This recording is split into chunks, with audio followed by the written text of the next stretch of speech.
우리는 왜 행복하지 못할까? 태어나면서부터 모든 것을 완벽하게 갖추었는데도 대체 무엇 때문에 스스로 행복하지 못한 것일까? 우리의 본질이 생명, 사랑 그 자체라면 우리는 항상 사랑으로 넘쳐 흘러야 하는데 왜 그렇지 못한 것일까? 그것은 바로 우리 마음속의 나에고 때문이다. 나라는 것은 스스로를 유지하기 위해 인력을 가지고 있는데 그것이 바로 욕망이 된다. 나가 만약 자신을 유지하지 못하게 되면 나는 그대로 허물어지고 만다. 그것이 바로 심리적인 죽음이다. 우리가 죽음을 두려워하는 것은 바로 나 때문이다. 그래서 나는 어떻게든 살아남기 위해 발버둥 친다. 그 발버둥이 욕망이 되고 집착이 된다. 요즘 많은 사람들이 주식에 뛰어들고 있다. 사는 게 심심하기도 하고 남들이 몇 억씩 벌었다는 얘기를 듣다 보니 손해본 얘기에는 잘 귀 기울이지 않는다. 사람들 마음속에 나도 욕심이 발동하는 것이다. 한탕만 잘하면 편안히 먹고 살 수 있으니 말이다. 사람들은 큰 기대에 부풀어 투자를 한다. 가끔 돈을 벌기도 한다.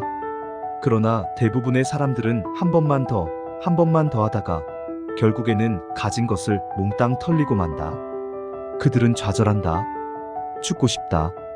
기대와 희망이 몽땅 무너진 것이다. 좌절의 이유는 바로 그들 마음속의 나의 욕심, 즉 기대와 희망 때문이었다. 그것이 현실을 제대로 볼 수 없게 만든 것이다. 현실적 고통을 초래한 것이다. 내가 그녀와 떨어져 있을 때 나는 명절이나 아니면 특별한 일이 있을 때만 고향에 내려갔다. 나는 고향에 가면서 여러 가지 생각을 했다. 그녀를 만나면 어떻게 할까? 이번에는 같이 설악산에라도 가서 근사한 호텔에서 즐거운 시간을 가져볼까? 그러나 막상 내려가 보면 현실은 내가 생각한 대로 전개되지 않았다. 나는 매우 실망했다. 기분이 좋지 않았다. 내 생각과 실제의 현실 사이의 갭 때문이었다. 그것이 고통의 원인이었다. 나는 있는 그대로의 현실을 즐길 수가 없었다. 그것은 내가 어떤 기대와 희망을 갖고 있었기 때문이었다. 이런 사실을 알게 된 나는 그 다음부터는 아무런 기대나 희망을 갖지 않고 그녀를 만났다. 그러자 나는 순간순간을 있는 그대로 즐길 수 있게 되었다. 우리는 어디에 가거나 누구를 만나러 갈 때 대체적으로 어떤 기대나 희망을 가지고 간다. 그러나 막상 가면 자신이 기대한 것과 다를 경우가 많다. 그럴 때 우리는 실망하거나 불평하면서 그 상황을 제대로 즐길 수 없게 된다. 자신의 생각과는 다른 상황을 무의미하게 흘려보내는 수가 많다. 상황과 하나가 되어 살지 못하고 상황과 분리가 된다. 거기에서 고통이 생긴다. 우리가 인생을 행복하게 살려면 어디에 있더라도 그 상황과 하나가 되어 존재해야 한다. 분리의 느낌은 나에고의 욕심 때문이다. 기대나 희망, 그것도 욕심이다. 그것은 현실이 아니다. 현실은 지금 눈앞에 펼쳐지고 있는 상황, 그것이 진정한 현실이다. 그 현실과 하나가 되지 못하면 고통이 따른다. 학교에 있으면서 오락실을 생각하고 있으면 현재가 고통스럽다. 날씨가 좋을 것을 예상하고 놀러 갔는데 비가 억수로 오게 됐다면 그 상황을 있는 그대로 받아들이고 즐겁게 지낼 방법을 찾으면 된다. 그러면 방법이 나온다. 그렇지 않고 비만 탓하게 되면 휴가를 완전히 망치게 되는 것이다. 생명은 순수 현재다. 우리가 살 수 있는 시간은 순수 현재뿐이다. 우리는 결코 과거나 미래를 살 수 없다. 현재만이 우리의 전부다. 그 현재를 놓치지 말라. 희망과 기대라는 것은 미래의 것이다. 그것은 현실이 아니다. 현실이 아닌 것 때문에 지금의 소중한 현실을 망칠 필요는 없다. 그리스 신화에 보면 시지푸스라는 코린트의 왕이 나오는데 그는 제우스를 속인 죄로 지옥에 떨어져 바위를 산 위에 굴려올리면 다시 굴러떨어지고 굴려올리면 다시 굴러떨어지는 그런 영겁의 형벌을 받는다. 작가 카미는 이것을 작품화하여 실존의 본질을 파헤치고 있다. 어떻게 보면 우리의 삶은 시지푸스의 형벌과 같다. 매일매일 같은 일을 반복하며 살고 있다. 그것은 정말 절망적이고 불행하고 권태롭고 괴로운 일이다. 생각해보라. 애써서 굴려 올려놓으면 굴러떨어지고 다시 올려놓으면 또 굴러떨어지고 그러나 시지푸스는 그것에 굴하지 않고 묵묵히 다시 바위를 산 위로 굴려 올린다. 아무런 불평도 없이 굴러떨어지면 또다시 굴려올린다. 묵묵히. 그 모습은 너무나 비장하다.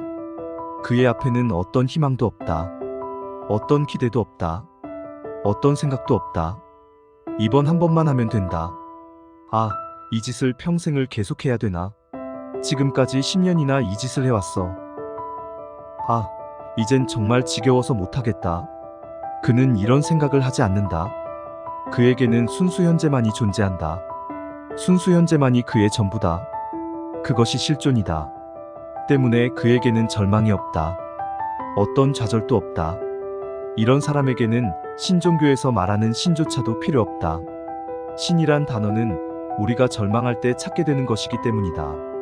우리가 절망하지 않는 한 신은 어디에도 들어설 자리가 없다.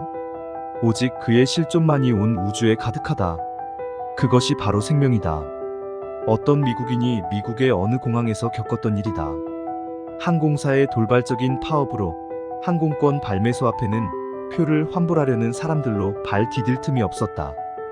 그리고 그 사람 역시 그 줄에 끼어 있었다. 그런데도 발매소 여직원은 고객 한 사람 한 사람에게 상냥하게 대했다.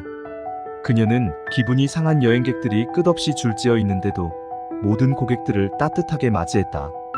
이렇게 혼란한 속에서 어떻게 그렇게 차분하게 행동할 수 있어요? 자기 차례가 된 미국인이 이렇게 묻자 그녀는 이렇게 대답했다. 저는 단 한 사람의 고객하고만 상담해요. 줄이 길다고 걱정할 필요가 없지요. 지금 이 순간 창구 앞에 서 있는 고객하고만 일하면 되니까요. 줄은 줄이 알아서 하겠죠. 우리의 생명은 순수 현재이기 때문에 순간을 산다. 순간을 즐긴다. 거기에는 과거나 미래의 그림자가 끼지 않는다. 나에고는 곧 과거다. 그것은 우리의 기억 속에 있다. 우리가 순수 현재를 살지 못하는 것은 바로 나 때문이다. 그것이 온갖 희망과 기대와 욕망과 망상을 만들어낸다. 우리는 잠시도 순수 현재를 살지 못하고 있다. 우리의 생각은 늘 과거나 미래를 향해 달리고 있다. 밥을 먹으면서도 밥맛을 모르고 먹는다. 생각은 다른 곳에 가 있다. 내일 시험을 어떻게 치르지? 길을 걸으면서도 다른 생각을 한다. 이번 주말에 어디로 갈까? 설악산이 어떨까? 그러다가 발을 헛디뎌 넘어진다. 우리는 한시도 현재를 살지 못한다. 우리가 불행한 것은 바로 이 때문이다. 행복은 과거나 미래에 있는 게 아니라 바로 지금 이 순간에 있다. 우리의 생명은 순수 현재만을 산다. 과거나 미래를 사는 것은 바로 나에고다. 그것은 현실이 아니다. 그것은 환상이다. 때문에 나에고는 항상 현실과의 갭을 만들어 우리를 고통으로 몰아넣는다. 그 나의 장난에 놀아나지 말라. 행복은 우리가 아무런 기대나 희망이 없이 현재의 순간에 몰입할 때 찾아온다. 어떤 상황에 처하더라도 그 상황과 하나가 되어서 살 때 거기에 행복은 존재한다. 진정한 행복은 외부의 어떤 것에도 의존하지 않고 오로지 자신의 생명만을 믿고 순수 현재에 몰입할 때 비로소 찾아오는 것이다.